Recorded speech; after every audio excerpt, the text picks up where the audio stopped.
At 2:13 a.m., Emma Carter called her father and whispered, "Dad, don't come home." Jack Carter sat up. "Emma, what happened?" Her voice shook. "My husband has people inside the house. He says they own everything now." Jack grabbed his jacket. "Where are you?" "I'm in the bathroom." "Please, Dad, don't come." The call went silent. Jack drove through Brooklyn toward the brownstone he had bought 22 years earlier. When he arrived, 3 black SUVs were parked outside. Jack opened the front door and froze. 6 strangers were sitting in his living room. At the center stood his son-in-law, Derek. "You came," Derek said. Jack looked around. "Where is Emma?" "She's safe. But you shouldn't be here." Jack stared at him. "This is my house." Derek laughed. "Not anymore." He handed Jack a folder. "You transferred the property to me 6 months ago. The paperwork is legal." Jack opened it. There was a deed bearing his name and what looked like his signature. "I never signed this." Derek shrugged. "Maybe you forgot." One stranger stepped forward. "You need to leave." Jack shouted, "Emma." No answer. Derek calmly said, "Your daughter made her choice. She signed the agreement too." Jack looked at him. "You forced her." Derek smiled. "I gave her a choice.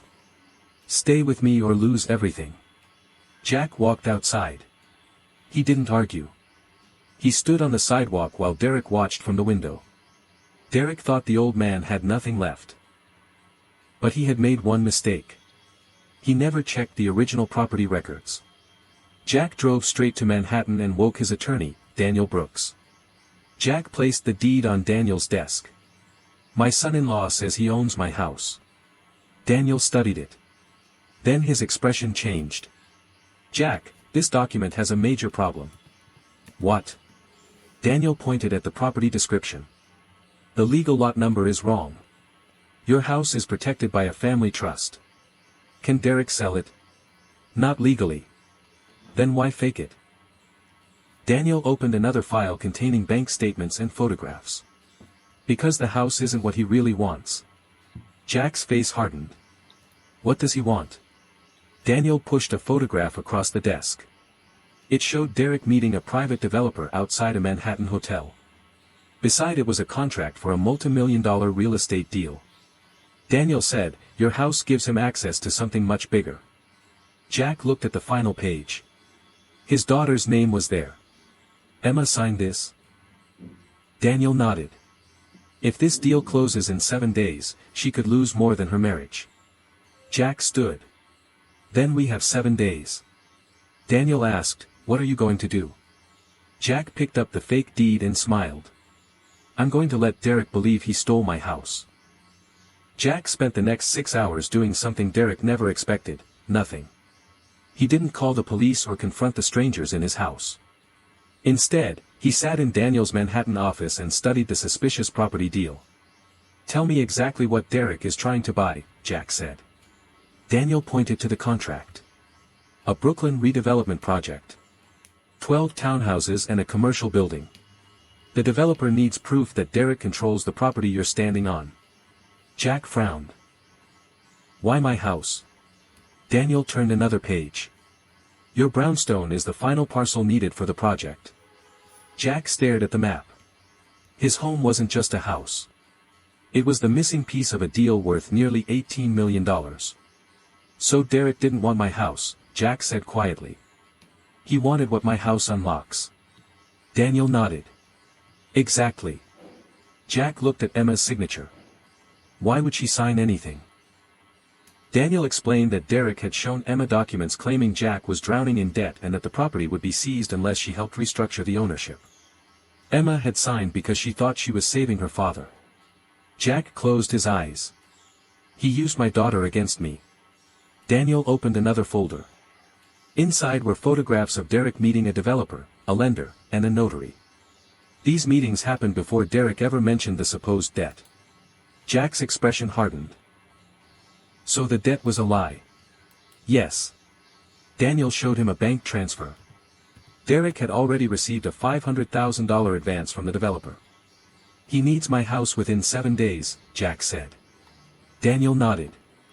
If he can't deliver, he loses $500,000. Then let's make sure he can't deliver. Daniel asked, should I file an emergency injunction? Jack shook his head. Not yet. Jack looked at the photograph of Derek. Because if we stop him now, he'll disappear. I want him to show us everyone involved. Daniel studied him. You're setting a trap. Jack smiled. I'm letting him build it himself. That evening, Jack called Emma. She answered in a whisper. Dad, I'm sorry. Where are you? Derek took me to his sister's apartment in Queens. He says it's safer here. Jack asked, did you really sign those papers? Emma began crying. I thought I was helping you. Jack's voice softened. I know. Did Derek make you sign anything else? Silence. Then Emma whispered, yes. Jack sat up. What? He made me sign a backup agreement last night. He said it was just paperwork. Ask her what it says. Emma's voice shook. I don't know. But Dad. I saw your name on it. Jack's face went cold. Emma, listen carefully. Don't sign anything else. He ended the call. Derek wasn't just trying to steal Jack's house. He was preparing to use his daughter to steal everything else. Jack spent the next morning watching Derek from a distance. He didn't go back to the brownstone or call the police. Instead, Daniel helped him uncover every detail of the redevelopment deal. They discovered something worse. Derek had promised the developer that Jack's property would be transferred within 7 days. If it wasn't, Derek would owe $500,000 and could lose the entire deal. He's desperate, Daniel said. Jack nodded. Desperate people make mistakes. His biggest concern was Emma. He called her again. This time she answered from a locked bedroom in Queens. Dad, Derek is acting strange. He keeps asking about your bank accounts. Jack's voice became serious. Don't tell him anything. Emma whispered, Dad. I already signed another document. Jack closed his eyes. What did it say? I don't know. Derek said it was only permission for him to handle the property while you were away.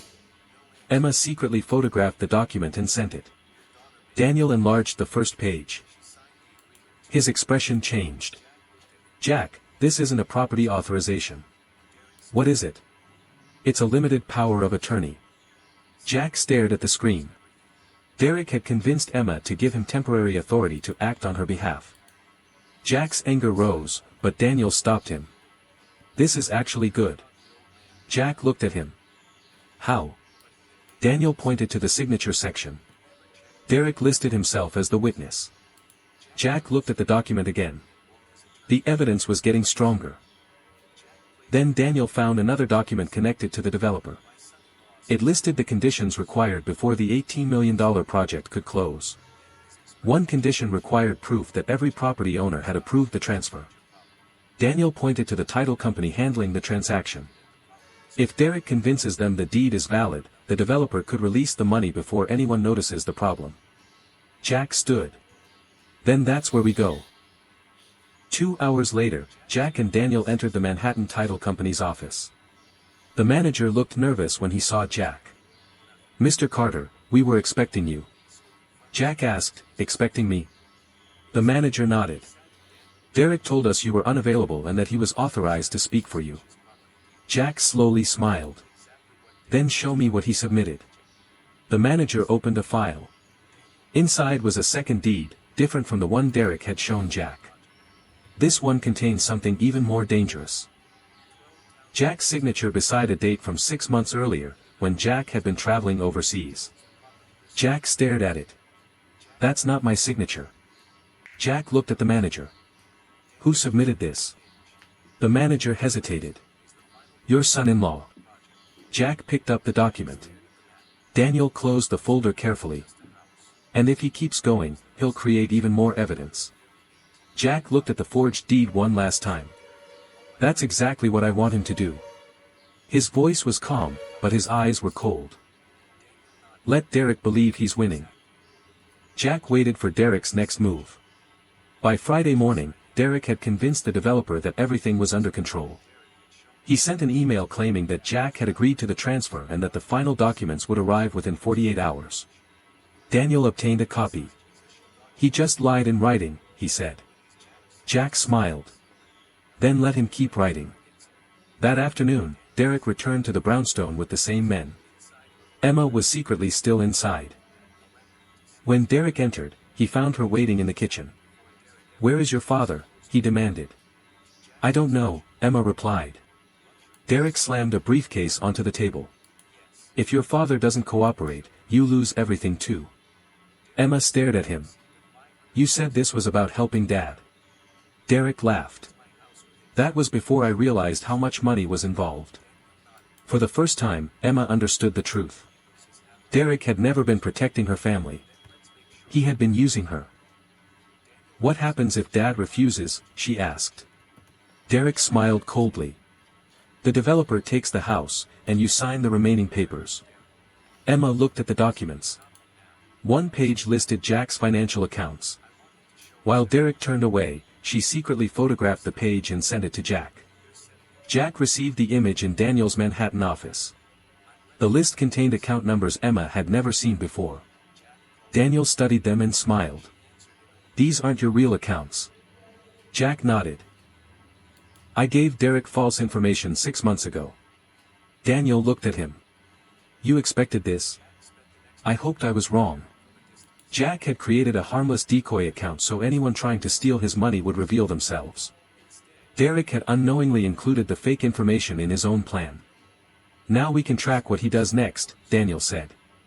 That evening, Jack made the call Derek had been waiting for. "I want to meet." Derek sounded relieved. "Finally." Jack continued, "I'll sign whatever is necessary. But Emma has to be there." Derek agreed immediately. He believed Jack had surrendered. He didn't know the meeting would take place inside the title company's Manhattan conference room, with Daniel present. The next morning, Derek arrived with the developer's attorney. "Ready to give me your house?" Jack sat across from him. "I'm ready to give you exactly what you came for." Jack placed a small envelope on the table. Derek opened it. His smile disappeared as he read the first sentence. "This agreement is subject to immediate legal review for fraud, forgery, and financial exploitation." Derek looked up. "What is this?" Jack leaned back. "A warning." Derek pushed the paper away. "You said you were signing." Jack calmly replied, "I said I would meet." Derek's face hardened. Jack looked at Emma. "Now let's hear the truth from everyone in this room." The conference room became silent. Derek looked around at the developer's attorney, the title company manager, Emma, and finally Jack. "What is this supposed to mean?" he demanded. Jack didn't answer immediately. Daniel opened a folder and placed the first document on the table. "Let's start with the deed you submitted." Derek leaned forward. "It's legitimate." Daniel slid a second document beside it. "Then why does the property description contain the wrong lot number?" Derek's face tightened. "That was a clerical error." Daniel placed another page in front of him. "And this signature?" Derek looked at it. Jack signed it.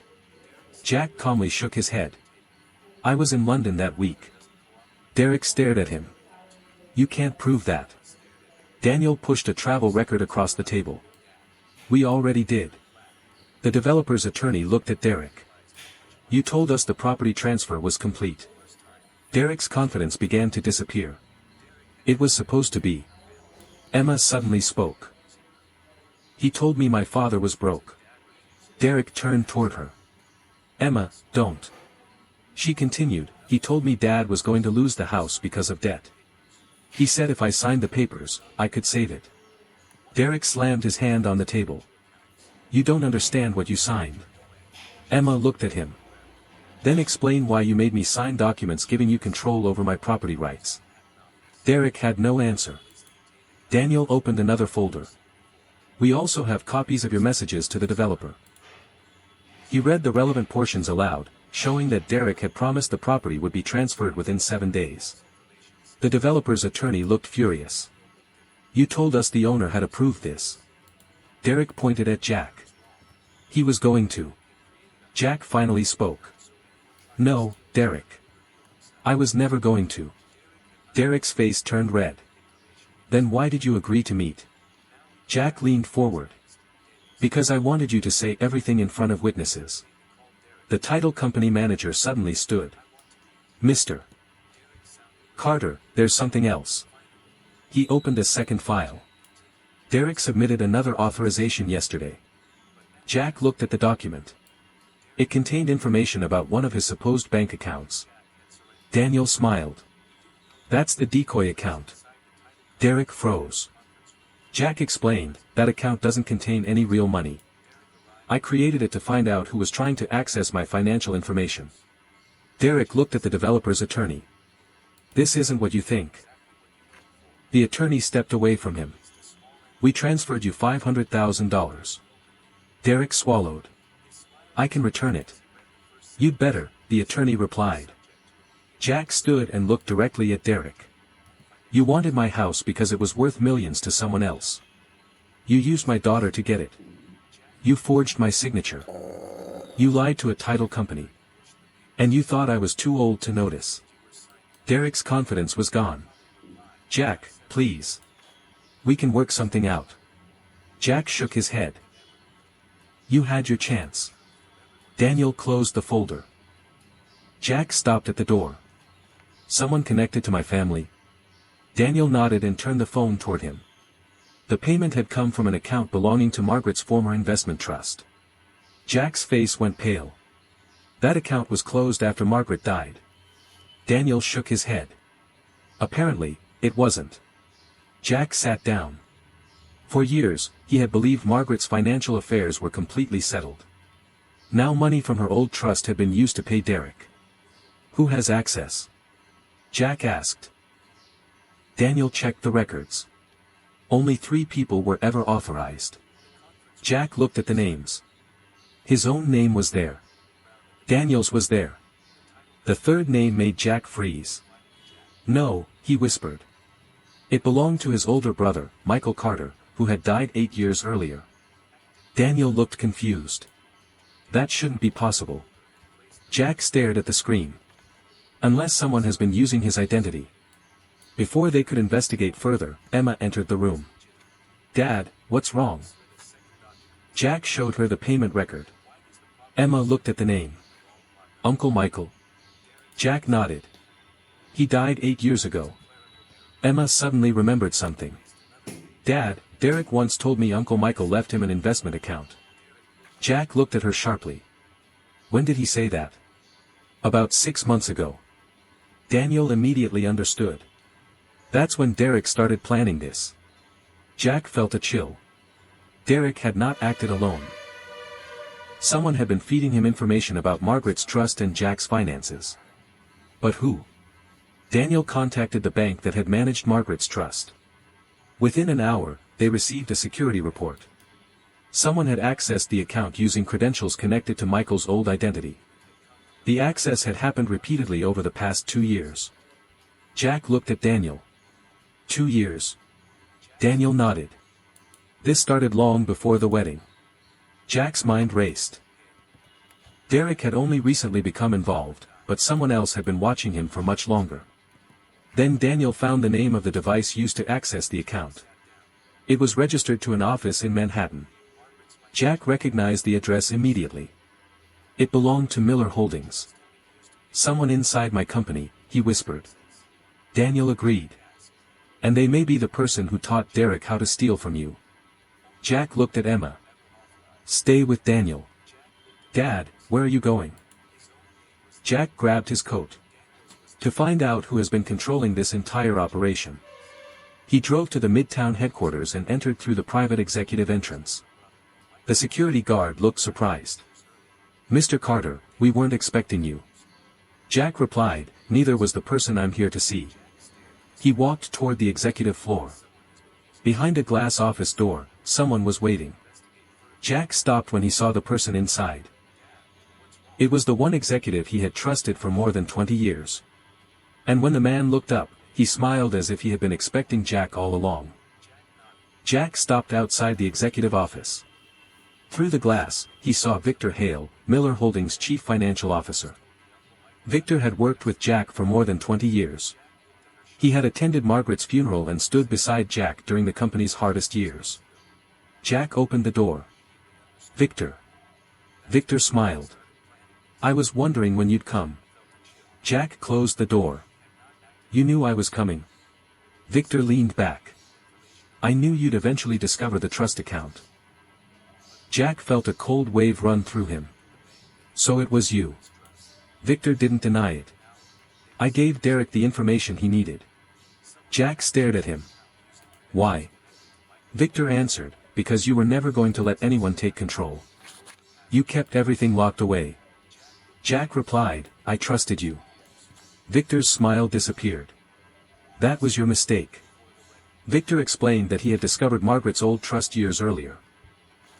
He knew Jack had never told the family about several valuable assets connected to the Brooklyn properties. When Derek came to him looking for a way to get rich, Victor saw an opportunity. Derek was desperate. You were stubborn. Emma was emotional. It was easy. Jack's jaw tightened. "You used my daughter." "I used the situation," Victor replied. Jack placed the forged deed on Victor's desk. "You helped create this." Victor looked at it. "Yes." "And the money?" "Some went to Derek. Some stayed with me."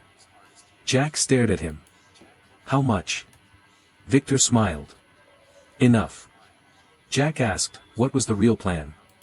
Victor leaned forward. "Derek would acquire your brownstone, use it to complete the redevelopment deal, then pressure Emma into signing away the remaining family interests. Once that happened, the trust could be challenged and the assets divided." Jack shook his head. "You plan to steal everything." Victor replied, "Call it whatever you want." Jack almost laughed. "You thought Derek was your partner. He was only the first person I exposed." Victor suddenly looked toward the door. "Then why are you still standing here?" Jack calmly pulled out his phone. "Because I wanted you to confess." Victor froze. Jack continued, "Everything you just said has been recorded." Victor's face changed. Outside the office, 2 investigators appeared. Victor reached for his phone, but Jack stepped back. "Don't." Victor stopped. Then his phone buzzed. He looked at the screen and smiled. "You still don't understand, Jack." Jack frowned. "What?" Victor turned the phone toward him. "The developer isn't my biggest problem. Someone else has already taken control of the trust." Jack's expression changed. "Who?" Victor smiled. "Your daughter, Emma." Jack went completely still. "That's impossible." Victor answered, "Then ask her what she signed." Jack left Victor's office with one thought racing through his mind, Emma. He called her immediately, but she didn't answer. He tried again. Nothing. Daniel located her phone near Brooklyn Bridge. Jack drove there. Emma was sitting alone at a coffee shop, staring at her hands. "Dad," she whispered. Jack sat beside her. "What did you sign?" Emma began to cry. "I didn't know what it was."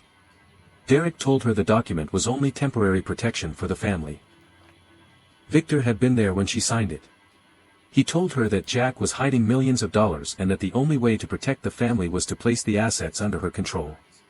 Jack asked, "Did you give them access to the trust?" Emma nodded. "I think so." Daniel placed the document on the table. "Emma, this isn't ownership paperwork. It's a transfer authorization." Emma covered her face. "I was trying to save Dad." Jack held her hand. "I know." Daniel pointed to one paragraph. "There's something they didn't notice.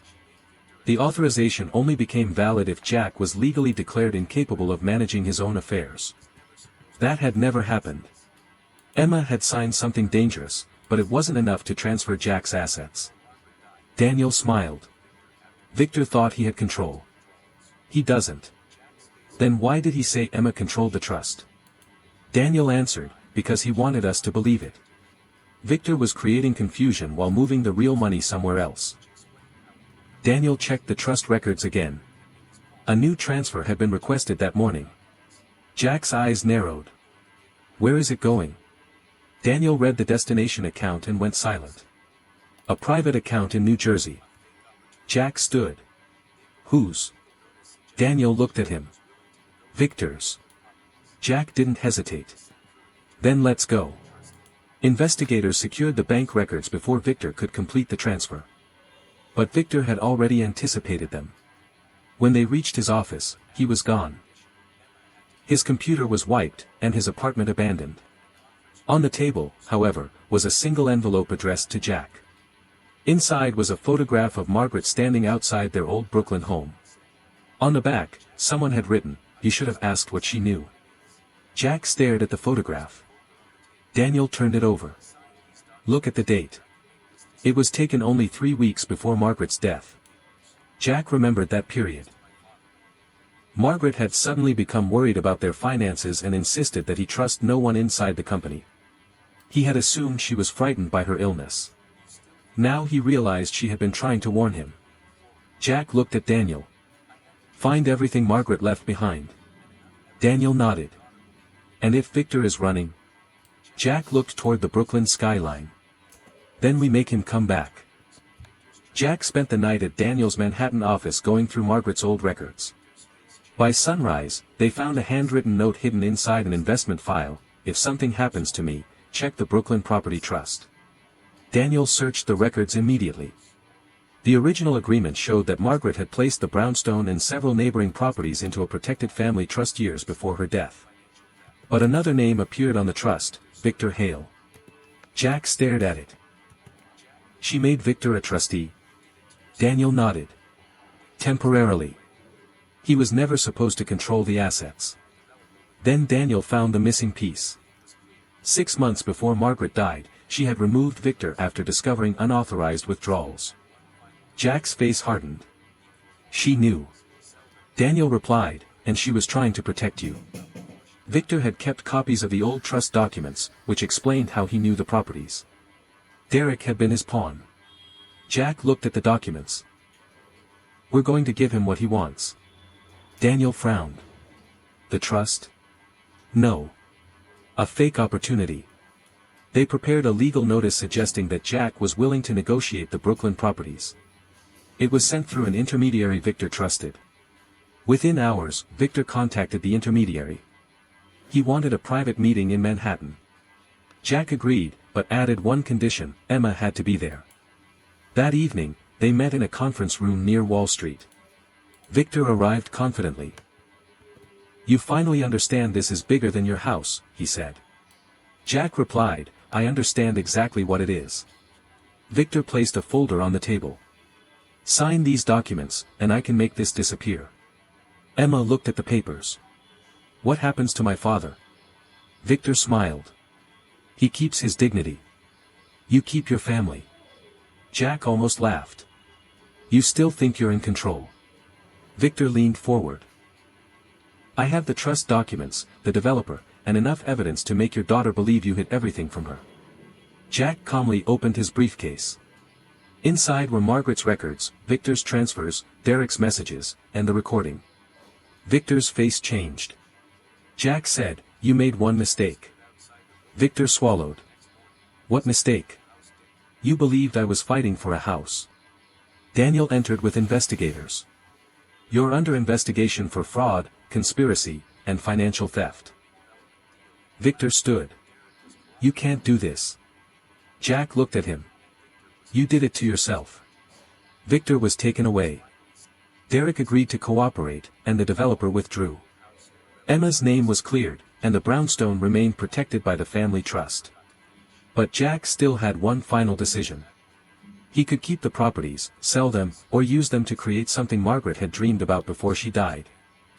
Jack stood outside the Brooklyn brownstone the next morning, staring at the house Derek had tried to steal.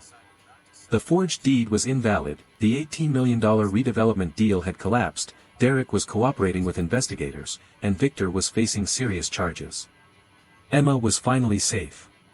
He walked through the old house and remembered Margaret standing in the kitchen years earlier, talking about a dream she never got to finish. Daniel found him near the back window.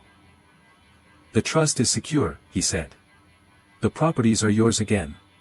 Jack nodded. "Then I'm keeping Margaret's promise." Jack decided not to sell the brownstone to a developer. Instead, he used the property and part of the family trust to create affordable housing for families being pushed out of Brooklyn. Emma helped organize the project. Months later, the first renovated apartment was given to a single mother who had almost been forced out. Jack watched from across the street. The house had finally become useful for something more important than money. One evening, Emma joined him on the front steps. "Dad, do you ever wish you had fought Derek sooner?" Jack smiled. "I wish I had known how far he was willing to go. But I don't regret waiting. If I had reacted with anger, we might never have uncovered Victor." Emma looked at the restored brownstone. "You saved all of this?" Jack shook his head. "No. Your mother did. I just finished what she started." Derek eventually pleaded guilty to fraud and agreed to cooperate against Victor. Victor faced financial charges after investigators traced the money through his accounts. Months later, Jack received a letter from Derek. He didn't ask for money or forgiveness. He wrote, "I finally understand why you didn't fight me when I thought I had one." Jack folded the letter and placed it in a drawer. But he no longer needed revenge. His daughter was safe, Margaret's dream was alive, and the house Derek had tried to steal was now giving other families a chance to stay in Brooklyn. Jack stood outside the brownstone and remembered the night Derek had thrown his suitcase onto that same sidewalk. Derek had smiled because he believed an old man had lost everything. Now Jack smiled because he understood the truth. He had never lost his home. He had only discovered what it was truly worth. Emma walked beside him. "Dad, what was your biggest victory?" she asked. Jack looked at the families. "Not destroying the people who betrayed me. Making sure their betrayal could never destroy me." He looked at the brownstone one last time and whispered, "They thought revenge meant taking everything from them. They were wrong. My revenge was turning what they tried to steal into something they could never own."